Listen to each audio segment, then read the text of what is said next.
Lori, hey. Kate and Chad, we got Dwight and I.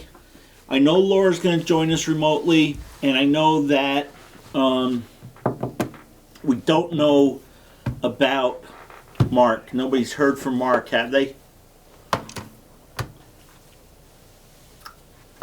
Anybody? Nope, I haven't. No, I meant in TV land. Okay, well, if not, can I get a motion to move into executive session for contractual? I would like to move that I find the premature general public knowledge regarding labor relations agreements with employees would put the board at substantial disadvantage because the school board risks disclosing its negotiation strategy if the proposed contract terms are discussed in public, and that we move to executive session. Do I have a second to that motion? Second. Dwight seconds it. Is there any discussion? Hearing none, all those in favor say aye. Aye. Aye. Chad and Laura, can you say aye? Aye. Laura?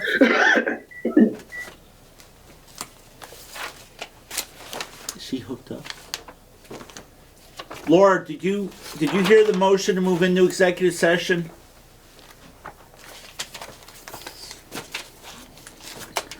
Okay, so I'm gonna say it's 1, 2, 3, 4. 4 ayes and 1 I don't know. 1 abstention, probably. Yeah. So we're in an executive session, so unfortunately. Do we need this part? Oh, second part. Yes, I'm sorry. Go ahead. I would also like to make a motion for the board to enter executive session under Title I, Section 313 of the Vermont Statutes for labor relation agreements with employees, 313A1 for River Valley Master Agreement negotiations. Go ahead, Chad. I second that. Okay.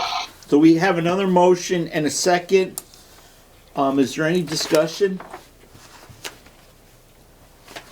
Hearing none, all those in favor, please say aye. Aye. Aye. Aye. Okay, that one's unanimous, all 5 of us present. So if we can move into executive session, Peter, we'll be back in a little bit. Okay. Thank you, buddy. 5:33.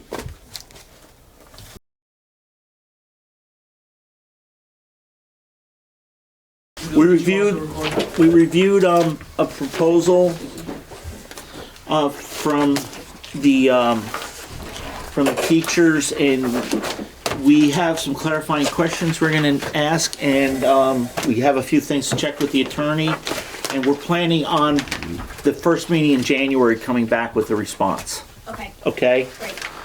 But I may send you some clarifying questions. Some things you said this is not like the exact language. Sure. So if you have the ability to maybe work on that Okay. for us so that we can maybe submit that at the same time to the attorney. Fair enough. Cool. So, Dwight, can you hand me a packet, please? Thank you. So the next thing we have is the ballot warning articles of agreement. So, I think on Friday, Bill sent out from the attorney the ballot that we would vote on to change to modify, change the way we change the way we elect our and to fix the composition of the school board. So the legal voters of the River Valley Unified School District, consisting of the towns of Dover and Mooresboro, are hereby noticed and warned to meet at their respective polling locations herein named. Does everybody have a copy? There's some up here if you want one. Herein named on insert date and polling hours to transact the following business by Australian ballot. And Articles 1 to 3 are proposed amendments to the Articles of Agreement. The format of the proposed amendment is as follows. Wording in regular text is current language to be retained. Wording with strike through is current language to be deleted. and wording in bold underline is proposed new language. And basically, it gets rid of all the current composition of the board and puts down the members of the school boards. The members of the board of school directors shall be composed of a total of 6 individuals elected pursuant to the modified at-large model board representation as authorized by 16 VSA 711 subsection D subsection 2 and VSA 730 subsection A subsection 2. 3 seats on the board are allocated to each of the 2 forming school districts, Dover and Wardsboro, with individuals elected to fill those seats by a vote of the entire unified district pursuant to subsection or section 730 subsection A2. And then he added a transition provision because we had some discussion on this. The district shall implement voting under the modified at-large model for school directors as follows: commencing with the 2023 annual meeting and each succeeding year thereafter, the school directors with terms that expire in that year shall be elected according to the modified at-large model. So to make this really simple, let's discuss that first. Does anybody have any concerns with that? Is that anything any different than what we've been discussing? Is there any comment on that? Andrew, are you good with that? Yeah, yes, I am. The only question I might have would be commencing the transition provision, commencing with the 2023 annual meeting. If you decide to have an election that isn't on the 2023 annual meeting, I mean, it probably doesn't make any difference, but that would be my only question. Okay. So with the basics of that article, is everybody okay with that? Yeah. Okay. So let's go to we have 2 options now. Shall the voters approve the following amendment to the River Valley Unified School District Articles of Agreement? 2 options. So we have to pick option A or option B. Option A, budget, election, and public questions. And it strikes everything, but it says election of the Unified District Board members shall be conducted by Australian ballot at a warned annual or special meeting of the district following the requirements of 16 VSA 730 subsection A, which is, again, that's been mentioned a few times. Or option B is election of unified school district members shall be from the floor at a warned annual or special meeting of the district following requirements of 16 VSA 730B. So we currently have a hybrid where Wardsboro elects from the floor and Dover elects by ballot. Which one do you all think you would like to see? And who's got their hand up? Laura. Laura, go ahead. Yeah, thanks. So I have heard from folks a concern about budget voting with Australian ballot, not doing our budgets by Australian ballot. I remain convinced that that's really important. Town meeting is really important for those discussions.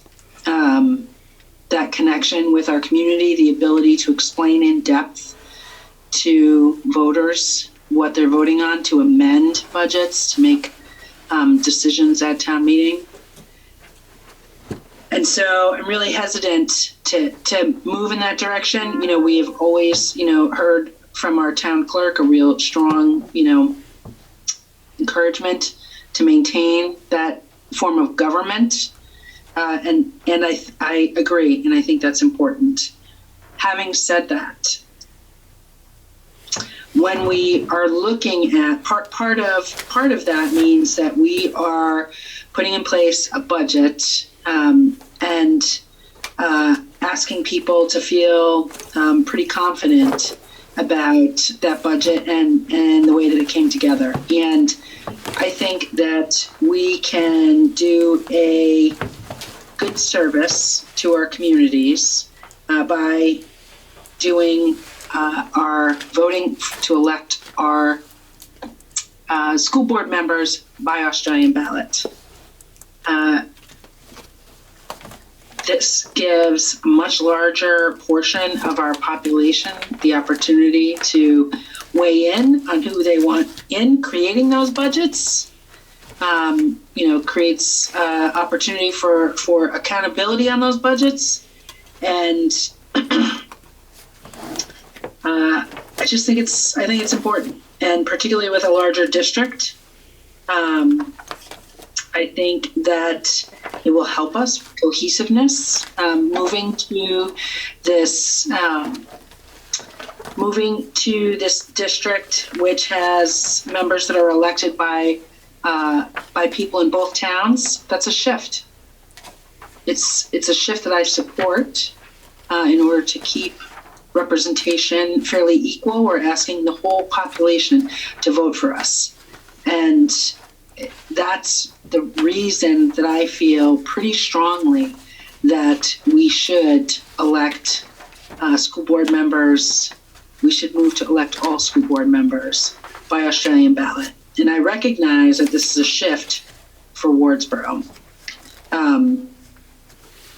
I recognize that it's a shift for Wardsboro, but I think that in the spirit of compromise, I certainly have supported maintaining the representation levels as we have them, and rather than shifting that ratio, just having our entire district vote.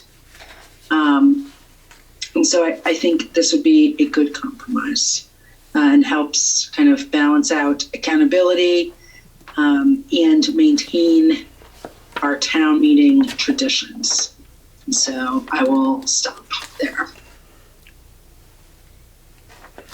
I just want to clarify, all we're talking about is electing school board members, though. We're not talking about a vote on the budget. I understand that. Okay. And what I'm saying to you is, I've heard from a number of folks that they might like to vote on the budget by Australian ballot, which I don't support. So I'm using this opportunity to kind of differentiate why I feel differently about those things. Okay. At this point. Bill, the only other quick thing, I'm looking at our original articles, and Article 13 used to be board start date and operation, and Article 14 was budget, election, and public questions. We just want to confirm that, because I don't have the final one, or the most recent one. I just have the original one we worked under. I'll take a look. Okay. And then, so you're saying you're going for option A then, Laura? You would like to see option A presented?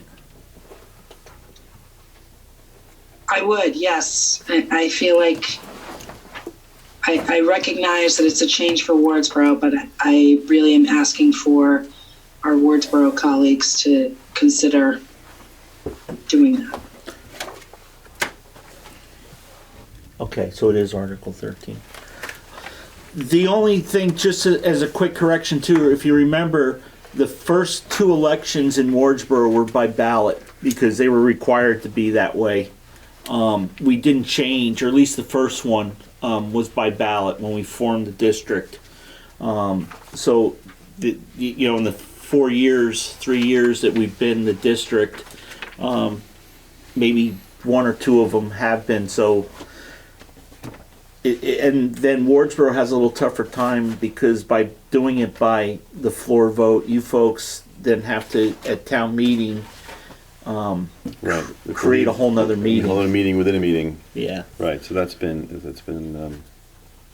difficult. So would somebody like to speak to option B? We've heard somebody support option A. Does anybody support option B and would like to? Could I ask Andy to explain how the Australian ballot would work? Because I know I know there were some things that need to happen, a number of signatures, and so I want to just clarify how the Australian ballot would work. Sure. So, after our last meeting, I put together some notes. I apologize, they're not incredibly professional, you'll have to deal with my penmanship. I didn't type anything, Okay. but it's complicated, so I wanted you to have something to look at while I tell you what my recommendation would be. Sam and I can share. Sure. So basically, if you want to do it by Australian ballot, my suggestion would be that you move your annual meeting to the last Tuesday in April. And riffing off of Richie's suggestion at your last meeting, I would hold the election of officers the Monday before that. So the 24th of April would be the election, the Australian ballot in Dover and Wardsboro, 2 election places held until 7 p.m. Then the ballots are brought together, commingled, and counted immediately before your meeting on the 25th, complying with the 24 hours in which we have to count the ballots. So we'd all meet perhaps before the meeting on Tuesday. If the meeting starts at 6, we meet at 5 and count ballots. Another reason for that would be that if the petitions need to include 60 signatures. Currently in Dover and Wardsboro, because the town meeting requirement is 30 signatures or 1% of your population. Currently in Dover it's 14, in Wardsboro it's 7 maybe. This is a huge jump in number of signatures. Timing the meeting here gives candidates an opportunity to collect signatures at their respective town meetings. The petitions are due the 6th Monday prior to the election, which would put it that the 13th of March, the Monday after town meeting. In order to make that happen, this is the timeline you would need to follow. You'd have a warning signed on at your meeting on the 17th of January. That warning would include a special meeting of the school district on the 27th of 28th of February to change your meeting date.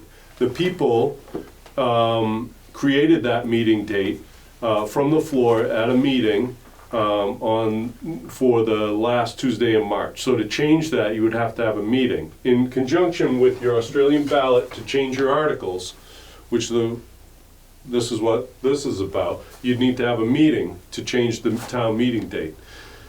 If the people decide, or you put in front of them, hey, we'd like to elect our officers this way by Australian ballot at a special Australian ballot on the 27th of February, then we all come together on the 28th and we count those ballots, and then we have a special school district meeting, and the article from the floor is change the meeting date from the 28th of March to the 25th of April, with the election of officers happening on the 24th.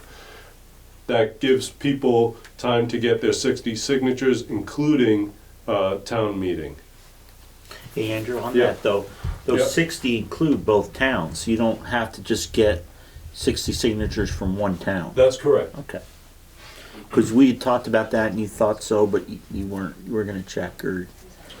Yeah, 60 signatures from, you can get them from both towns, Okay. is my understanding. Yeah, mine. I did check that. Yeah. Okay. No, yeah, I thought we talked about it, and I Yeah. just didn't remember either. Yeah. So I think what you're showing though is if I could, this is good for setting the date in the number one, but we need to decide which option.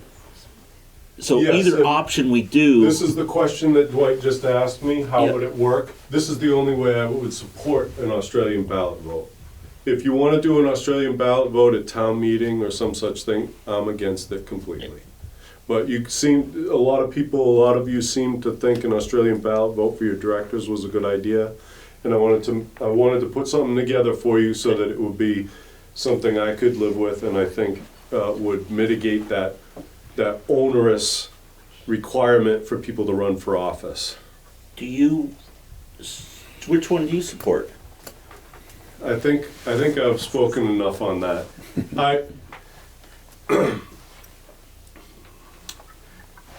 I think. I'm putting you on the spot. You don't have to answer. I'm sorry. Okay. Could I ask a procedural question? Yeah. If I, resident of Dover, Yes. was going to, and we followed this, Yep. and I wanted to run for one of the director positions Yes. that was going to be on the 25th annual meeting warning of Okay. April, right? Yep. Could I attend the Wardsboro town meeting, and could I attend the Dover town meeting as a candidate? Yep. And because I'm not on the ballot at the town meeting, like, could I speak? Perhaps under other business, depending upon the discretion of the moderator and the body.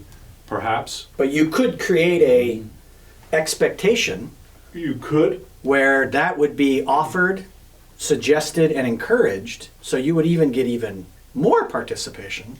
I believe you could. I believe that you could ask the respective Just like the towns. legislators come, right? Right. And ask for 5 minutes Yep, to update. That's right. You guys could create a whole new tradition where if you're going to take the responsibility of running for a River Valley school director position, Mm-hmm. we will leave the opportunity for you to be able to introduce yourself. Hi, I'm Bill Antone. I want to run for this position, blah, blah, blah, blah, blah, and then go over to Wardsboro and do the same thing. By the way, my petition is at the back if you want to sign it. Right, all of that would be legal is my point. I believe it would. Because I'm not on that ballot for that. I believe it would. It would be at the discretion of the towns. It's not the business of town meeting to do that. Correct. But I can't see them saying no to Okay. that. Thank you. Mhm. It might be difficult to be at both meetings. But So Absolutely. we've heard in-house Kate or Chad or Laura. Laura, you spoke. Chad or Kate, I'm sorry. Does anybody have a preference to be voting from the floor to speak to that? And if nobody does, then I think our decision's pretty clear. I have a Oh, preference. Laura's got it. Well, Laura, let's just see if anybody else, Kate or Chad, do you want to speak first? Go ahead, Kate. So, there's definitely benefits to both, and Wardsboro does have a trickier time with turnouts at elections. I think one of the other things, and I might be misremembering this, so I'm sorry if that's the case, but I might also be trying to make it tricky, but were we also debating whether or not we had to mail the Australian ballots at the same time, or were we just focusing on the one issue at a time? Does anybody Mail-in remember? ballots. Mail-in ballots? You mean for the question, for this question? For this question, I think the last time that we were talking about it, we were combining the issue, and it seems like today we're separating it and making it because as a separate thing, I'm not opposed to voting to doing ballots, but I don't know if we need to go through the expense and energy of mailing the ballots. So for this special meeting warning to vote on the composition of the board, I don't believe we said that we would mail ballots. I think that was brought up and somebody made a motion and it died because there was no second. Okay. I couldn't quite remember. And I believe the decision if the board wanted to mail ballots, and Andrew will correct me or he'll throw something at me, I think that has to be decided at each individual election if we want to mail. I mean, we could put something in the article, but we agreed not to. So that would be a decision we could make at that time when we're warning, and we can take into account. You need the permission of both select boards, first of all. And I'm not sure it applies to all Australian ballots or only the election of officers. Okay, so you don't even think that this question to change the composition would qualify for mailing the ballots? It's It might. both select boards. It might, I Okay. don't know. Okay. I don't know. It's not an election, right? It's an Australian ballot, but not an election. I didn't look into that. Okay, so let's do this, folks, and again, just to keep us on track, let's decide which option we want, and then we'll decide, because then we have to pick a date and decide the process, okay? So, is there anybody that would like to see option B? Pardon? I wanted to speak a little bit if I could. Okay, well, Laura's going to go before you because you already spoke once. No, I didn't. Yeah, didn't you? No, Laura did though. You asked. Oh, I asked a question. Right. Sorry. Go ahead, Laura, then Dwight. You should just get a I was just going to thank Andy. This is tricky and difficult, and I appreciate the work as our election official, looking through all these options. Thank you. Go ahead, Dwayne. Thanks. And thank you also, Andy. That's really helpful to understand what the process is. I don't know, there's a couple things that I know moving the date that we had, there was some conflicts or difficulty with budgeting. I'm not sure if Laura can speak to that or not. But as far as the election goes, and I know there are pros and cons to both. Obviously we have precedent in Wardsboro of voting from the floor. I am in favor of that. I like the idea of meeting, of getting to know the candidates, having them an opportunity to speak. I understand there's less participation, but the participation that you get, I think, is better because you actually get to meet the person. So there's less of it, but it's a better presentation. I know we had an election of a moderator at our last annual meeting, and that was a lot of fun because we had a tie, and we got to meet the people, and I thought that was a great process. Those will still be from the floor. I understand that. I'm just explaining how that we did have an election from the floor, and it was an interesting process. So I would be in favor of doing it from the floor again. I think the people that come out to those meetings are the ones who are most engaged and would be voting anyhow. So. And it seems like it's an easier process to me, and I'd be in favor of that. So you're speaking, you would like to see option B. I would. Okay. So, since nobody else want to speak, I'm against option B because I've been to Wardsboro town meetings when they've gone to everybody in the room and said, do you want to do it? Do you want to do it? Do you want to do it? Do you want? And they left with nobody doing it.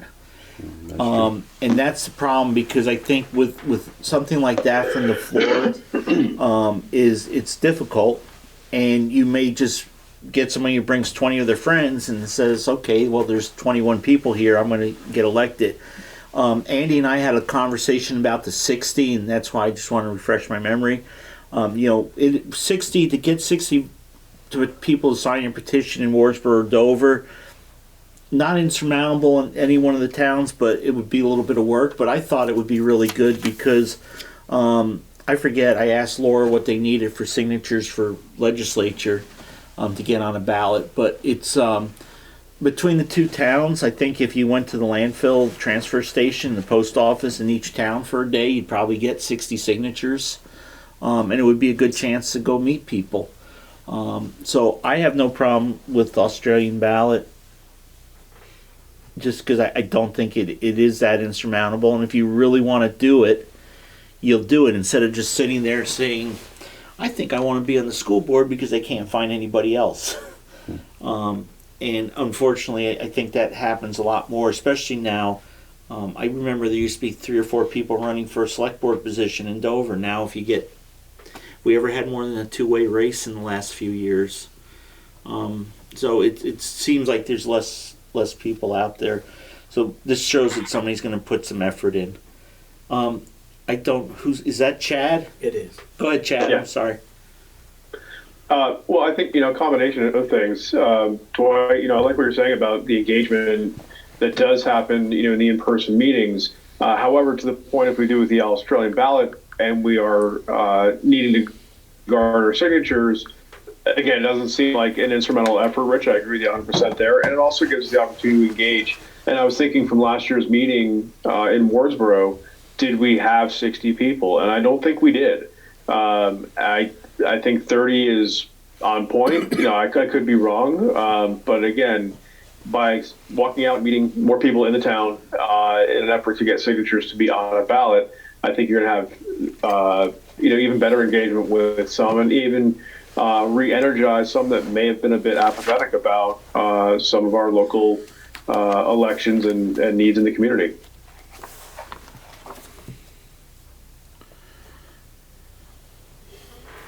So I would say the point we're at is if unless there's anything new, can I get somebody to make a motion for one of these options and we can vote as a group which option we want to move forward? I move that we move forward with option A and conduct voting for new school board directors by Australian ballot. Do we have a second? I'll second. Okay, we have a motion by Laura to go with option A and a second by Chad. Is there any more discussion? Hearing none, all those in favor say aye. Aye. Aye. Opposed? Nay.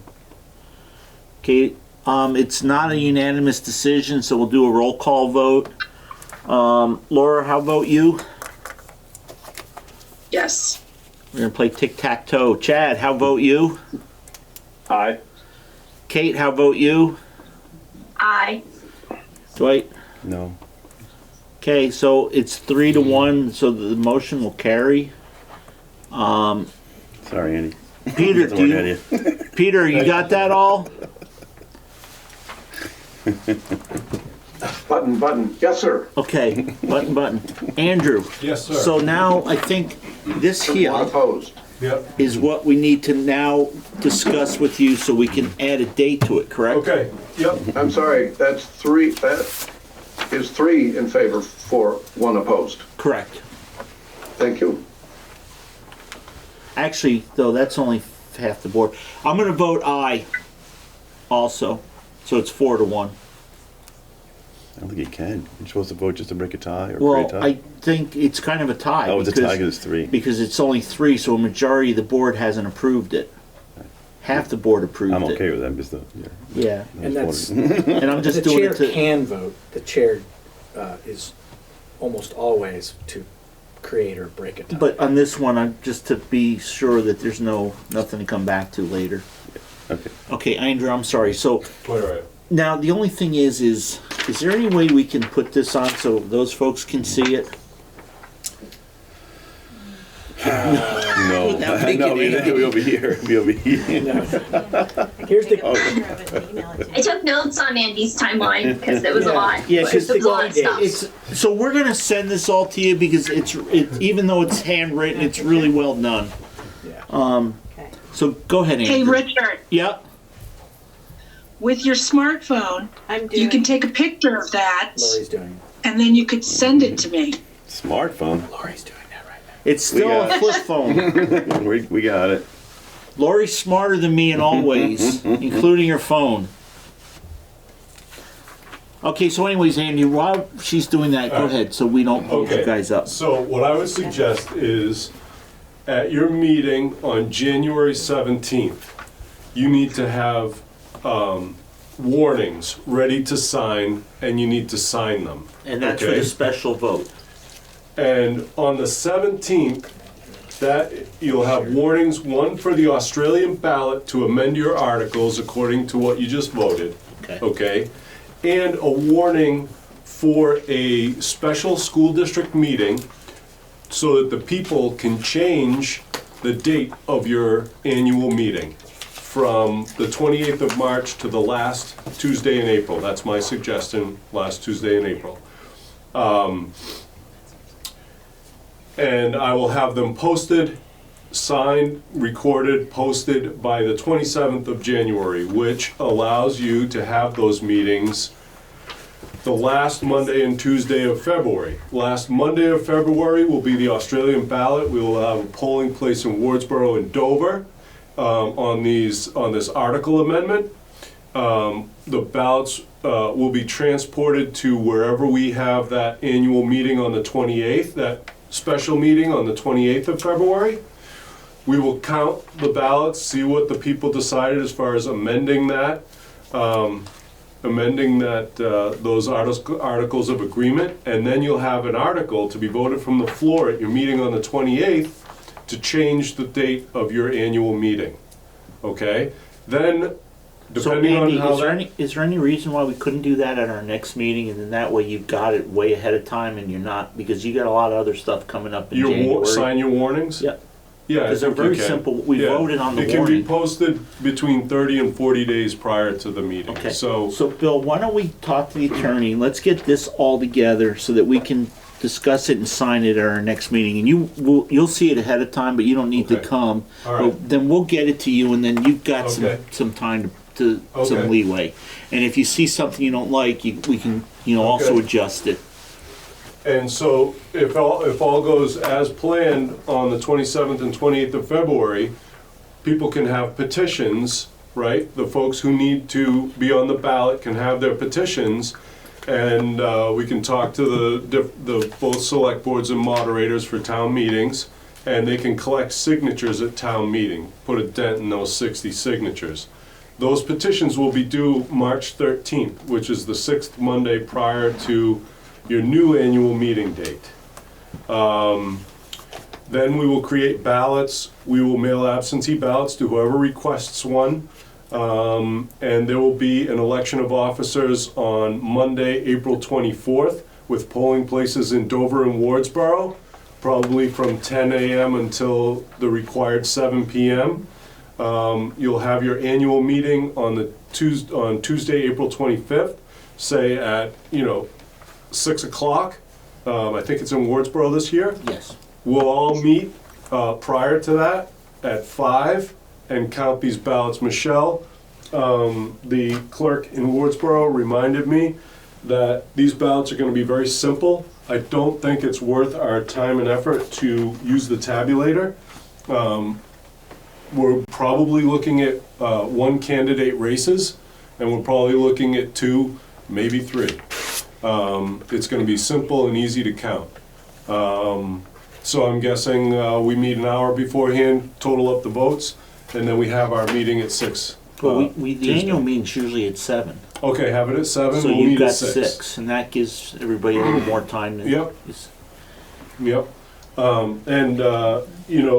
Laura's. I don't need to worry about the budget. The budget will still be voted from the floor, as far as I read what the attorney Right. put in there. Yeah. This was Yep. just on the election That's right. of the board. That's right. The other positions, the clerk, the Yep, clerk, from the the floor, treasurer, will all be from the floor. Yep. The only thing is that it won't be, the board member will be voted on ahead of time. Yep. So the only question I have is, does Peter have his hand up? Peter has his hand up. Yes, what I do you just need? wanted you to send me that screenshot or whatever it was as well. I think Bill's working on it to send it to everybody. Because Andy talks very well and very fast. Andy's doing a very good job for us here. So, I think what we would do is, I think that all makes sense. I think I would like to, again, just because things can happen, it's winter in Vermont, even though it doesn't seem it. I would really like to bring that up at our next meeting. Cool. I had one other thought that escaped me. It ran away because it was lonely. It had something to do with ask the attorney a question on something that Andy was saying. I think we're okay. I mean, I think you're really comfortable with this, Andrew. Do you have anything you think we should check with the attorneys, or you? Nope. I think we're good. Oh, I know what the question is. If we vote and count the ballots before the meeting, then usually it's once that person's got the votes, they would then take a seat in the annual meeting. Don't you start your terms like sometime Not in on the summer? board, not on those elected positions. Oh. We've always started them the day of the election. Okay. So that's the only thing I They'd want have to go get sworn in. Well, I just want to clarify that maybe we could do it to after the meeting, and maybe the last thing we announce at the meeting is who won the election for school board member. And that school board member who made, like, let's just say Dwight and I are up and we decided not to run, it would make sense that we would present the budget and get through the meeting. And then after the meeting, the board could reorganize and the new members could be there. So that's what I want to check, Bill. It just, it would seem funny, let's just say there was 4 members up for election, so 2 new members go there. They're going to present a budget that 4 of them don't know anything about. I think it could be really confusing. Yeah, I would wonder if you would meet your 24-hour deadline if you didn't announce the results prior to 7 p.m. But that's a good question. Okay, so we just Figure it need to out. figure that one Right. out. Or maybe we can put in there that the position becomes effective at a date after the meeting. Yep, right. Yeah. Okay, so we'll check into that and just, there may have to be a little amendment, but we'll have time to do that at the next. So for right now, then, we are gonna fill in the top, though, to say, to use that date you gave us. Yeah, my directions to the attorney are, we're just gonna use the insert date and polling hours of the 25th of April. 25th Nope. of April, 10 to 7. No, 24th. Monday the 24th will be... no, this special meeting is gonna be held in February. Oh, right. So On the 27th. This is the February. 02, 27, 23, 27, 10 to 7. 10, so you are good. 10 to 7. 10 a.m. to 7 p.m. Yep, Okay. on the 27th of February, Monday. Got it. Is everybody good with that? Kate went away. Kate, February 27th, 10 to 7. Chad, and Laura. Yes. Yes. Is Peter, is your hand still up, or is it come up again? Now, I've got too many things to mouse here. Okay, Chad, are you good? Yeah, because we don't have to name the other date, because it's just a warned annual meeting. Right, but we will create another warning for a special meeting on the 28th of February. Right. And from the floor, we will have an article to change the date of of the annual meeting from the 28th of March So- to the 25th of April. Is that just for this year or for every year moving forward? I think we need to really consider that, because we've talked about pushing that meeting off, because we're not gonna be in the busy Right, time. better That time, allows better for Lori to you, get her yeah. other ones done. Yeah. And it still gives us, if the budget was to be voted down, it still gives us 30 days to get a budget out there and still submit it. And Okay. And one of the important things, to my mind, is that date allows getting signatures on the petitions for the candidates at town meeting. Right. Any sooner than that, you can't. So warning number 2, Yep. It's for a Special meeting. floor vote, though. Special school district meeting, and there will be an article which will be voted from the floor, which goes without saying, you don't have to put that in the warning, but Article 1 will be to move the annual meeting date from March 28th to April 25th. I'll do that one up, Bill, and then I'll get you that, and then you can just have the attorney, and Andy, I'll send it to you too. you'll give me the raw of the second one. I'll give you the second one. The And first, and the building of the one you guys just voted on, the warning special meeting, River Valley's Unified School District, the model is the date that you warn it. right. 220. You're gonna do that on the Insert 19th, date. Yeah, we're gonna do that the next meeting. so that'll be 12/19. And then in the first paragraph, it'll be February 27th No. between 10 and I 7. think up top is the date of the vote. Because we're warning a special meeting for the River Valley School District on 2/27/23. I don't know, To that vote. might be the date that needs to be between 30 and 40 days prior. That's why we couldn't do To it the on the meeting. 12/19, Okay. right? That's why you suggested 1/17.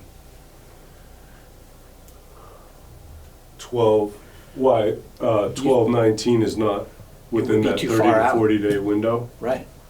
Yeah, maybe you can't then. Okay, well, let's find out. it's gotta be 30 to 40 days. Yeah, that's the posting though. I don't know if you. Right. I don't He know has if to you, post it. I don't know, Bill. That's a great question. Okay. I will check with that. I think we can because we've done it before. I understand my 2 months task. out. Right on, brother. And then I'll do the one for the special meeting Okay. to postpone to it would be actually, since the special meeting is not to postpone, yeah, it would be to postpone and set the date certain. So I'll work that up. I'll get that to you and Bill. Right, one article. Yeah, it's just from that one article. Right, yes. Okay. Is everybody good? Okay. Okay, can we say, Andy, thank you very much, and you can get the Andy. heck out of here. Thank you, Andy. Or Andy, if you're really bored, you can stay and watch more. I'm good. Thank you. Yeah, thank you. So here's we kind of covered. Richard, Yeah, I apologize. I'm going to have to go. but that's fine. We still have a quorum. Thank you, Laura. So what I'd like to do is, Lori's been here for a long time, so I'm like to, if nobody has a problem, I asked Lori, or Lori's going to come in and give us a draft budget number one. It's just basically a quick presentation. We can look at it, create questions, and get back to her.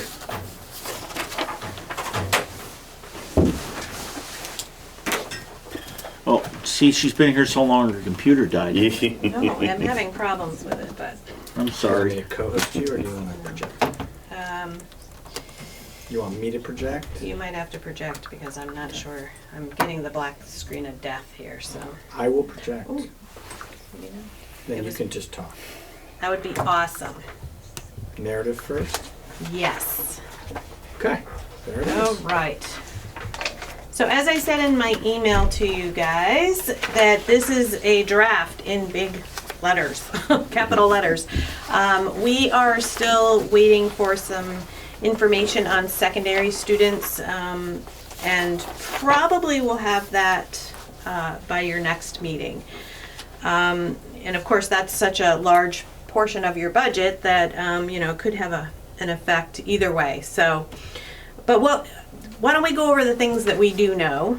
And of course, this number will change depending on what happens with secondary, but right now the budget, the overall increase is a 3.57% increase. The salaries for certified staff are not fixed because it's a negotiation year, so you're not going to find increases in those lines. There's a special item line for all costs of negotiation, including legal and everything else, a set aside in the board area of the budget. Salaries for non-certified staff, and again, these are just estimates, placeholders, are between 4 and 5%. Healthcare, which we do know, is up 12%. Yeah, brutal. so we didn't hit double digits last year, but it's back up again to where actually it was pre-COVID, it was 12 or 13%. So was not, this is not unheard of. And so then talking through some additional increases, Dover Elementary, and Matt could speak to this, looking at an increase in their guidance from a 0.60 to a 1.0 due to the needs of students. Matt, do you want to speak to that? Well, why Or don't- you want why me to don't you keep do- going? you No, do I'm your going to review keep and going. Okay. Wardsboro, an increase in some para support from a 0.10 to a 0.60, and this is to switch back to the family style lunch service that they enjoyed before. They need to have somebody serve that, and also for some library support. I'll keep going. So, decrease in music band, and I did put a note on the budget about that. Your administrators basically solved that challenge. We could not hire anybody for that position. It was a Wyndham Central position that you actually purchased time, and there just was no takers on that job. So they were able to increase the music education position to do some of that. So we did put in a stipend for that for next year. The building operation budgets are, I did put the detail of what those operational budgets were made up. I went over that with Greg Frost, so those we can review those at some point.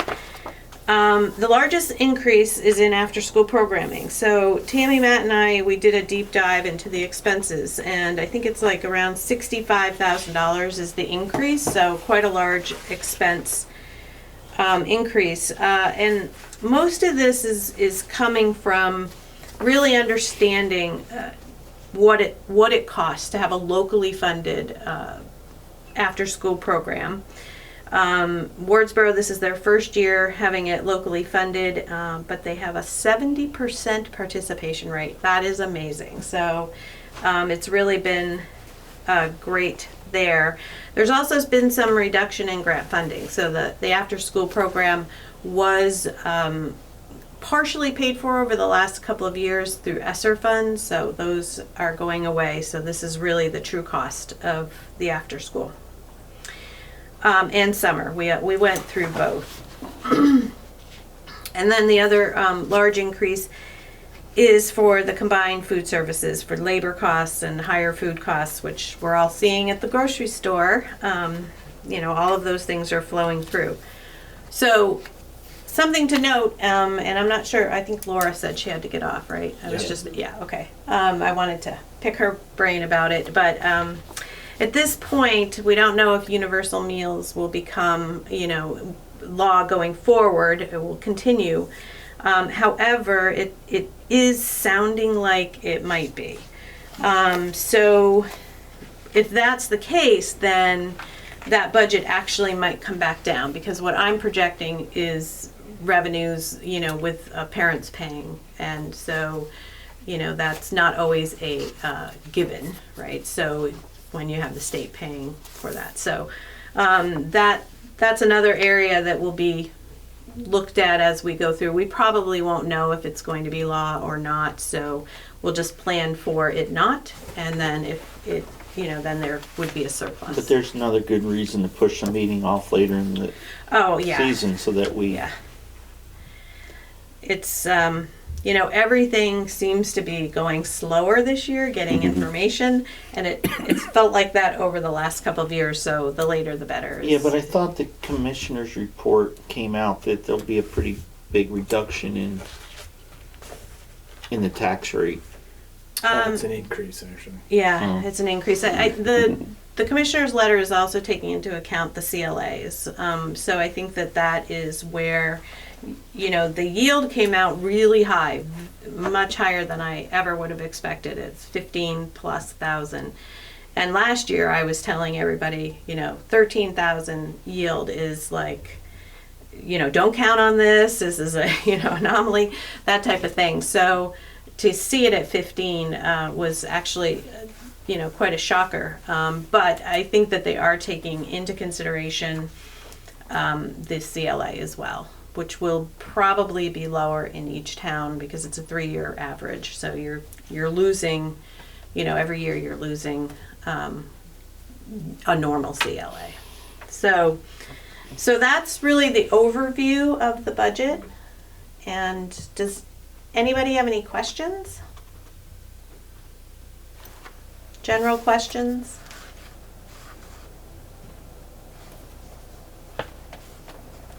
Or line item questions. You've had time to review it. I put the numbers on so that we could, because I know it's small print, and I did forget those rulers in the other room.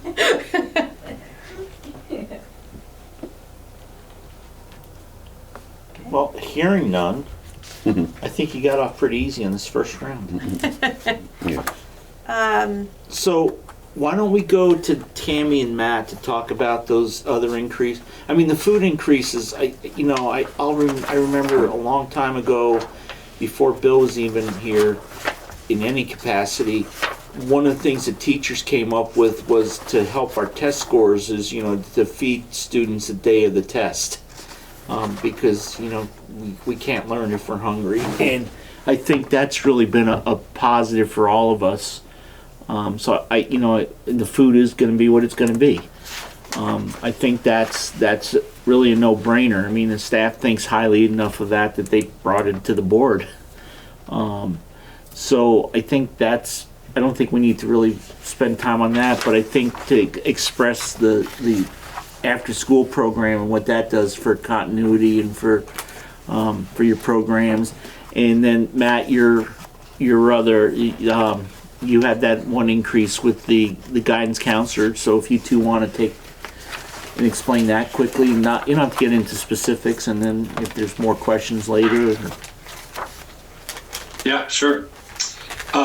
So we're just seeing a lot more demand for counseling services, a lot more students meeting with a counselor, a lot more families requesting that their kids meet with a counselor. I don't know if it's something left over from COVID, but we've been trying to put resources into the position for the last few years, and we just haven't been able to find somebody on those part-time grant-funded positions.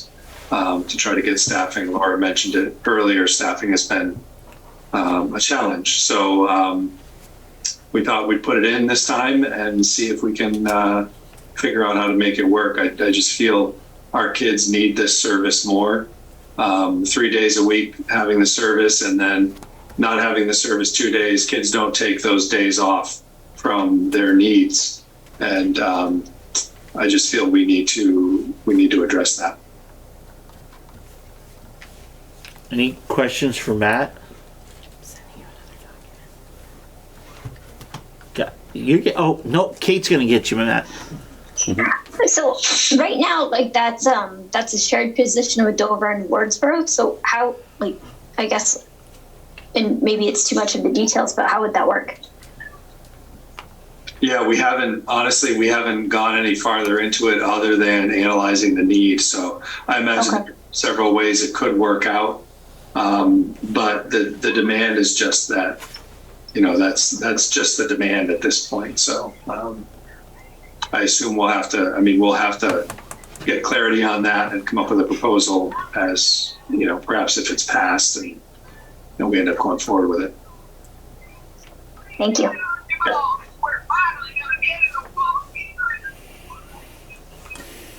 Tammy. Sure. So which items would you like clarity on? The library position, currently we have a librarian that's here. It's one afternoon every other week. Look around the library and you'll see that we need some more support. Students are only seeing the librarian, it's again every other week. We could really use the support of having the librarian here so that students are able to access the library more frequently. They're able to check out books, check in books, and also, the librarian just is not able to keep up with the demand of, her ordering her books, getting them the books reshelved. So we really could use that extra support, and that's why we also decided to combine the position with the para, which was Lori's idea, in that we could use that person to not only use her in the capacity of the library, but also with the food service position as well. Can you try that again? I'm sorry. You're going to have the librarian do food service? No. So we're also we're increasing our food service para from a 0.1 to possibly a 0.6, so that person could actually serve a dual role. So it would be more of like a para position that she would help, with the library needs as well as the food service needs. Any questions for Tammy? So the increase in the librarian, is that will it be every week? It would be one afternoon a week. One instead of every other week. Okay, great. Do people still use libraries? Come on. Okay. No, seriously, I like to read books, but everybody listens to books and everybody listens to podcasts, and we use the computer. Are they? They're making a comeback. I mean, I have cases I would of say books. it's actually going back up again. Yeah. Cool. Well, I'm really glad. Yeah, it is kind of exciting. There was at one. I don't know what to say. Yeah, but has she read it? And can I listen to it? But so there was at one time there used to be a recommendation like you would have one librarian per 300 students. And we used to kind of really look at that and say, okay, well, we have 100 students, so we only need a 0.3 librarian. That is the current EQS, which is currently under revision. Okay. How many students do we have in both elementary schools? We have 49 in Wardsboro and 86 in Dover. Am I right, Matt? I think we have 89, Bill, Okay. but double check it. So total, we should, in both schools, we should have a 0.5 librarian. We have under 150. What are both librarians equal? Well, this is a .10, and then you have a .4, right? We have a 0.3 in Dover, 0.3. and I thought we had 0.05 in Wardsboro. .1. 0.1, so it would be 0.5. Currently, it's a .05. Oh, Yeah, half day every other So I week mean, is we're 0.05. right at where we're supposed to be with this proposal. Right. Yeah. Oh, no, we're Right. not excessive. No. No, we're not excessive. I'm just saying if anybody wanted to bring it up, Okay. it seemed like we were good. So I think we're just getting more in line with the state standard. So, I mean, that's a pretty easy sell. If you're trying to sell a full-time one in each building, it may be more difficult, but. No, I think it's, I'm good. Has anybody got a problem with that? Definitely not. I definitely don't have a problem with increasing the library usage. I know I pick up my kids from the public library does an after school program on Thursdays, and it's very well attended. I think there are like between 20 and 25 kids, and it's amazing to see how many kids are using those services every week and checking out a boatload of books and just sitting there. Like I go in and like all these kids are just sitting around and reading. It's awesome. Well, and, the interesting thing is the River Valley has very strong public libraries, do. in both towns. Like, does Jamaica and Townsend and Wyndham have a public library? Yeah, very, very strong. Do they as do? well. I know Newfane does, but Southern Vermont, man, cares about their libraries. It's yeah, kinda cool. good. No, so I don't think that will be a hard. Yeah. I mean, we can just say we're bringing it into where we need to be, and we run short a little bit. Was that after school program? Were you gonna talk about that? So as Lori was saying, it's the first year that it's been locally funded. We have an incredible, I would say we have a very robust program. We've got a lot of great offerings for our students, and it is at, as Lori mentioned, a 70% participation rate. So the need is definitely there. People are taking advantages of the opportunities that they are offered, and it's a big need, I think, in our community, and it's serving a great purpose. Is it just the one school, or both schools have it?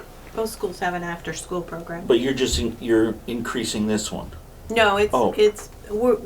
what we did is we really looked at, what the service was and just really did a deep dive on the costs. And I think I probably had it under budgeted a little bit in the past, so we were just really truing it up, I think. And then I didn't really have a good sense of what Wardsboro would need for an after school being locally funded, because remember last year it was all through WCSU under 21C.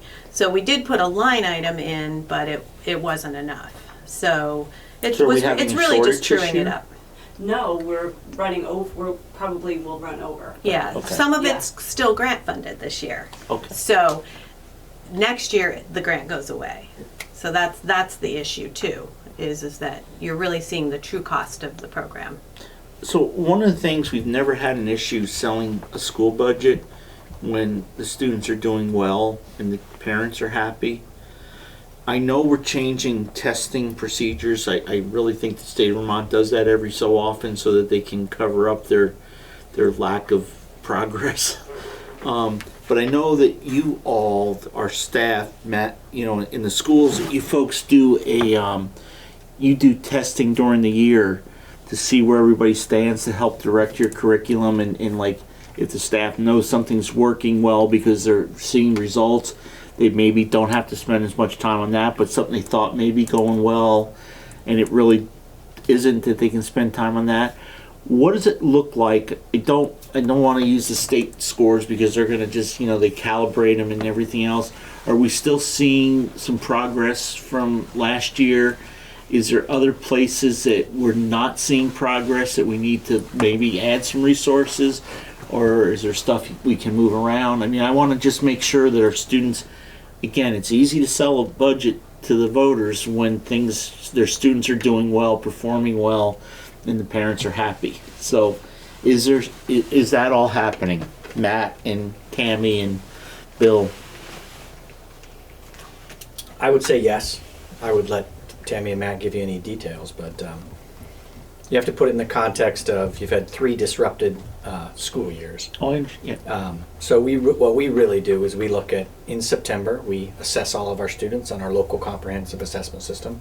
And as you said, the principals meet with the academic support teachers and special education teachers and classroom teachers. They look at that data. We call them data meetings. They look at how to differentiate instruction, how to organize instruction in the classroom, to meet what the data is showing, to work in concert with academic support, principal, special ed, to design that program. Then they retest again in January to check on that progress. And in between the 3 benchmarks, so in between September and January, they'll do progress monitoring on very specific groups of students or individual students.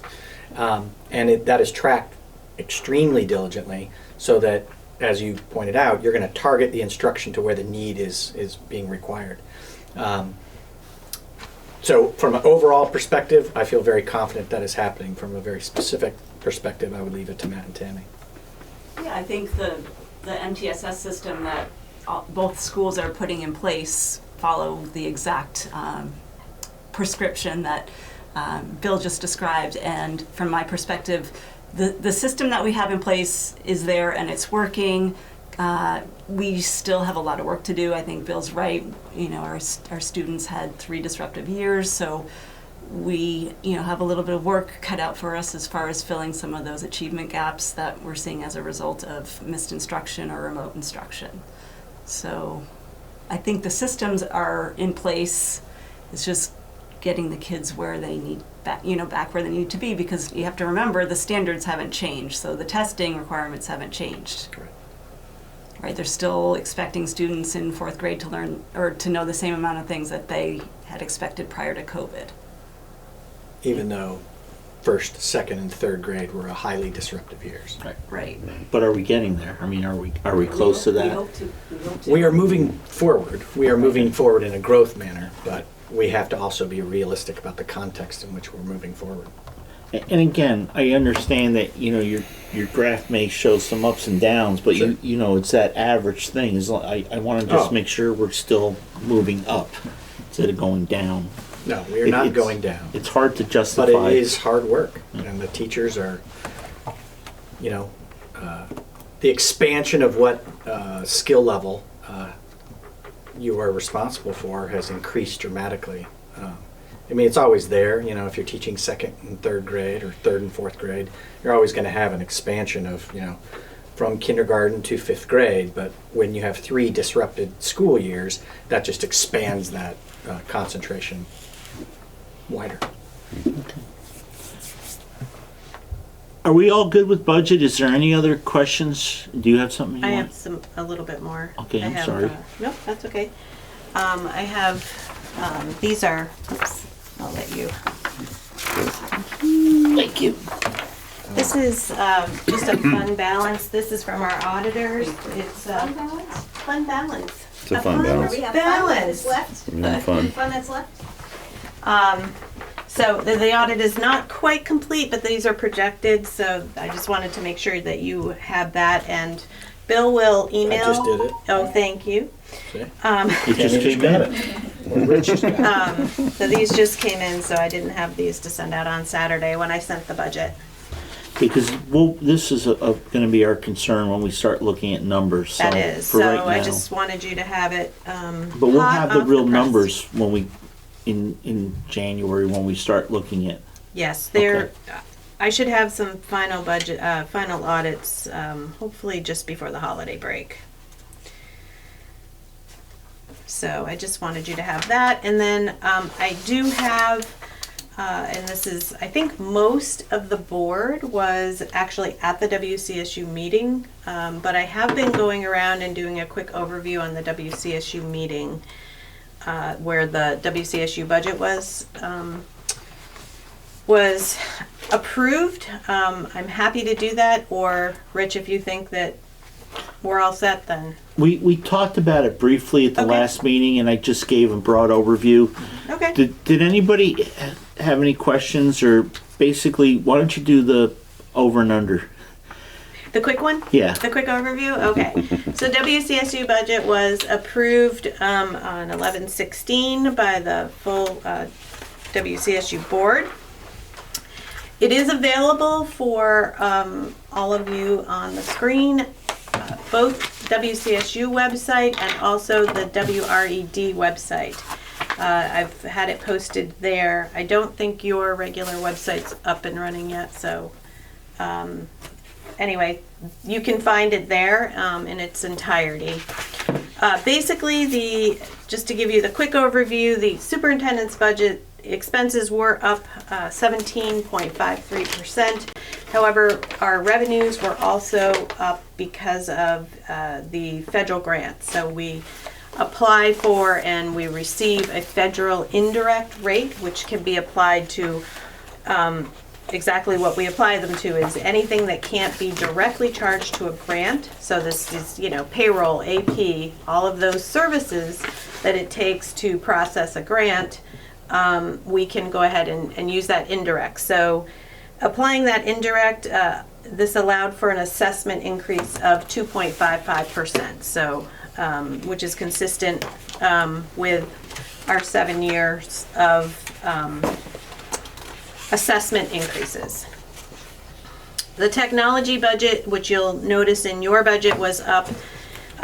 This was not part of the increase in the super's assessment. So that is up 21.34%. So there was an additional staff, 1.2 staff added, as well as I'm sure you're all aware that hardware and software all has seen an increase as well from just an inflationary factor.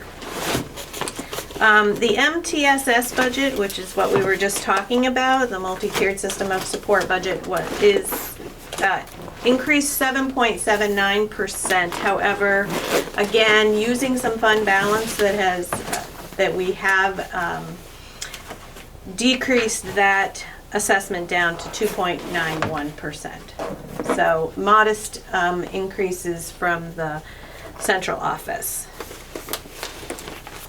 And that really is the quick overview. Does anybody have any questions on that? Okay. I just want to make one quick comment. So we had a pretty good group. I think we were missing one person. Or We had two, 12 out of 14. 12 out of 14. So we were only missing 2 from West River. Right, so we still had 4 out of 6 from West River. Yeah. And I think everybody has been everybody spoke very highly of one person at the meeting. And I wanted it to be me, but it was Lori. Lori's done a really good job with these budgets. She set us up 2 years ago, year and a half ago, when we talked about fund balance and ESSER money and, leaving a lot of money because we're going through a process where we're now changing on the special education, and I'm using the word probably wrong. And we've set ourselves up for a few more really good years. If we got no money from the state for, or they kept reducing the money, we're still in really good shape. So, Lori's made some recommendations. The board's done some really good things where we've kind of created the group buying and the insurance. The special ed director has done some really good projects where we now have no elementary students in any of the Wyndham Central being farmed out somewhere else, where I can remember that we'd have all the schools would have at least 2 or 3.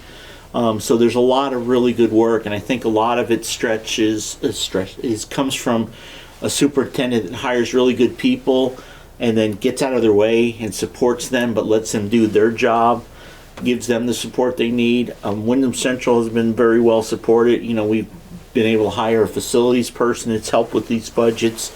You know, Lori and Matt don't have to be plumbers anymore and roofers, you know, with their, yay, Matt.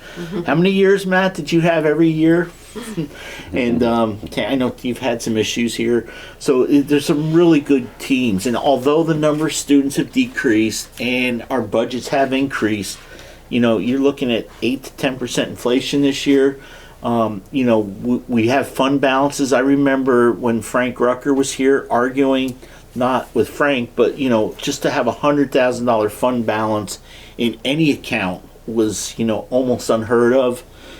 So Lori, you know, I can't reach you, but Bill, please pat her on the back for us. And she's been very transparent. She's really, you know, shown us people understand budgets, and the WCSU is in this confusing black hole where money goes, and so it's been a really good partnership.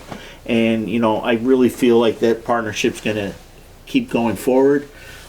So when you see Lori, just tell her, you know, thanks for the next 10 years because, you know. Well, I will say thank you very much. And it is a partnership. And it's a partnership with the board and with our office. And that's what creates this. Definitely. And a lot of trust between everybody too, that, you know, we're Right. trusting what you're saying. Where in the past there sometimes wasn't that trust. We're like questioning what's happening. So, Yeah. And then the big thing Lori didn't mention is we did have a vote. So we are changing the way we bill for central office, for the superintendent's office and some of the other budgets, not the agency fee, which we call something else now, and they keep changing it on me so they can laugh at me. But there was different numbers, and it got confusing because we used to, you know, we get money from the state on the daily, on the 2-year average, and we're billing through central office on a 1-year projected, you know, or the 1 year prior year. So what we've decided to do is we're going to use the same number, so we're going to have a little bit of an average, and what that's going to hopefully help is, you know, not so much West River is probably going to get the least amount of help, but like Marlboro and River Valleys and Wyndham, you know, 1 year, what's Wyndham, like tripled their population. Right. Right. You know, so they should, you know. Smooths out your population. It's the same thing while we have the capital budgeting, so. Exactly. Yes. And that was supported by almost everybody. That was 11 to 1. Yes. And I did forget to mention that the ECSC budget, which is the early childhood special education budget, is also down considerably, like 36%, because there is not, at this point right now, always have to make that clear, there is not a student that needs one-to-one paraeducators, so, which we had 3 or 4 before. So that's really goes to show, you know, what the work that's being done, so. So if we could, what I'd like to do is somewhere there was the financials. Right here? Can you just give us that number? Yes. I'd like somebody to make a motion to approve pay warrants in the amount of, Peter, you ready? $589,109.29. 589,109.29. Thank you. Somebody make that motion, please. So I'll make a motion Oh, that sorry. that we pay $589,109.29. Ooh, That was good, Kate. that's Excellent good. Better motion. than me. Second it then. Okay, so Dwight seconded it because it was such a good motion. Is there any discussion? All those in favor say aye. Aye. Aye. I heard a lot of ayes. Yeah. So you're all set, Laura. You can take that with you. Yeah, thank you. Thank you for coming. Sorry we kept you a I little didn't sign longer. something on That's that? fine, thank I didn't you. even sign anything, did No, I don't think so. You Okay. just approved it. Rich Yeah. signs I? up. That's right, that's right. Okay. I gave it to And him Marco. to sign. I thought I was signing something. Okay, so the other thing I'd like to do, if you folks are okay, Bill submitted a superintendent's cabinet report. Did you folks, was there any questions from that, Bill? Anything you need to add? Nope. Okay, does anybody need Bill for anything else tonight? I'm going to stay to the end. You are? Yeah. Okay. He's staying to check up on us. Well, it's going to be quick. Okay. I can tell you that right now. So I'm going to go back to additions or deletions to the agenda, which we moved some stuff around. I see nobody from the public. Members of the staff, did you have something, Sam? Or can I tell people your really cool story? The thing you told me tonight. So just so you know, we're going to put the camera on Samantha Bovat because she is now famous. Yeah. Stephen King needs to watch out. Samantha has written a book and it's published. Congratulations. Congratulations. And what's the name of it? The Little Kids. The Little Kids. Cool. I love it. And it's a story about her and her younger sibling being the youngest out of 10. So, and where'd you grow up? A couple of different places. Oh, is that what it talks about? It's about Andover, Massachusetts. Neat. Yep. So, that's really cool. Fun Congratulations. stories, fun perspective, Is it- lessons learned. Is it That's it. available in the local bookstores? Not yet, Oh. but it will be hopefully soon. And how do you get a copy? You get a copy on Amazon.com. So that's not Stephen King like, because he doesn't like Amazon. He likes the good people who go to bookstores. Well, right. when you self-publish, you do what gotta- you gotta do. You gotta That's right. start somewhere. Yeah, Stephen King can make his own Well, decisions. congratulations. I hope to see you Yeah, on the very bestseller cool. Well list done. Thank soon. you very much. Appreciate that. Nice plug. Okay. Thank you. Will Miss Bovette sign books? Yeah, book signing. Are you- Well, if you bring yours to the community lunch on Thursday, Yeah, we'll have my special. can I get it that quick? not around here But probably. I'll have some by next week. Okay, you have one and I'll buy Title, one. please, for the minutes plug. What'd you say? Title, please, for the minutes plug. The Little Kids. The Little Kids. The Little Kids. It's in my Amazon cart. So next time I check out, I'll pick it up. See Thank you. that? Thank you very much. Okay, congratulations. Congratulations. We'll be in touch. Thank you. Thank you. Okay, so I'm going to skip down to, we covered ballot warning, timeline for votes, transportation request, That's just a standing thing. yep, and then financials We we already took did. care of. Yeah. So I'm on, is there any other old business? Kate, you all good? Nope, no other old business. Okay, new business, we did the draft budget. Again, Bill, thank Lori, she did it as usual. I don't even know why we say it. She always does wonderful. Cabinet report, everybody was set. Principals update, who's doing the parent survey results tentative? Are you ready for that or you want to put that off? Because of the budget tonight, we knew that was going to take some time, so we are going to, actually, 2 members of the SEAL team, I believe, right, Matt, are going to be presenting that Next meeting. at the next meeting. Okay, why don't we get them on early? Kate, can you remember to let's do that early so they don't have to stay for the whole meeting? Yep, making a note now. Okay. So is it SEAL team presentation or? Sure. Okay. Okay. Matt, anything from you on principal's report? Nope, I'm good to go. Okay. I just wanted to say a few things. Coming off of 2 teacher-led professional development days prior to the Thanksgiving break, really positive feedback from the survey that teachers submitted. So that was really great. As I said, it was teacher-led, and the focus was on literacy. Also on Thursday, both schools are hosting a community lunch.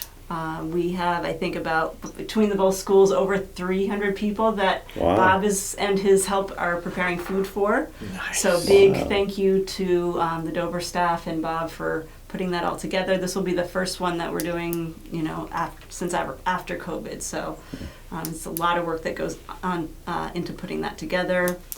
And then just next week, we're hosting Troy Wonderly for the circus. So we do have a show here next Friday evening at 6 p.m. if anyone would like to come and check it out to see all the work that the kids do next week. Very cool. All right. Okay, anything for either one, Tammy or Matt? Anybody? Real quick, Tammy and Matt, maybe even Bill. I noticed on the news today after the Thanksgiving holiday that in Massachusetts, COVID is on the rise, like doubling. It's not even just COVID. It's mostly actually the flu and RSV. RSV. And it seems to be waving from the Midwest, kind of like weather. Yeah, my son had that. Kindle Farm closed today, and they will be closed tomorrow because of staffing and students being out. So yes, it There's is something happening. we need to pay attention to. Yes.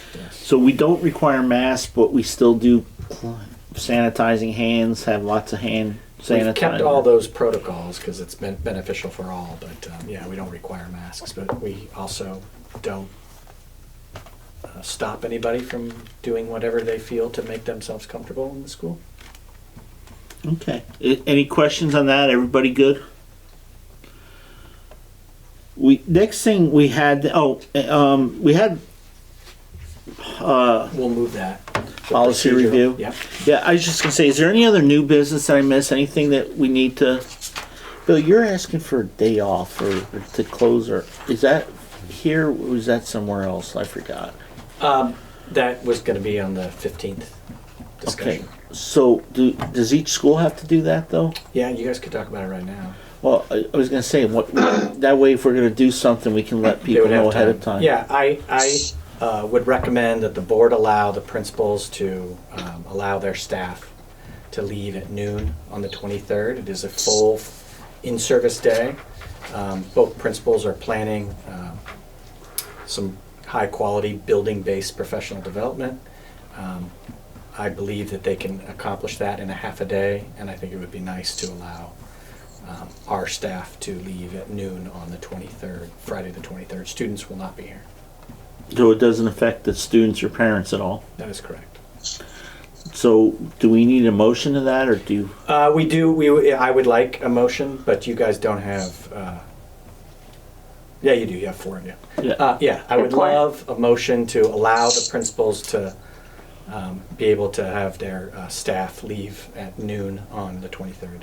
If somebody could make a motion to that effect. Does anybody like to make that motion?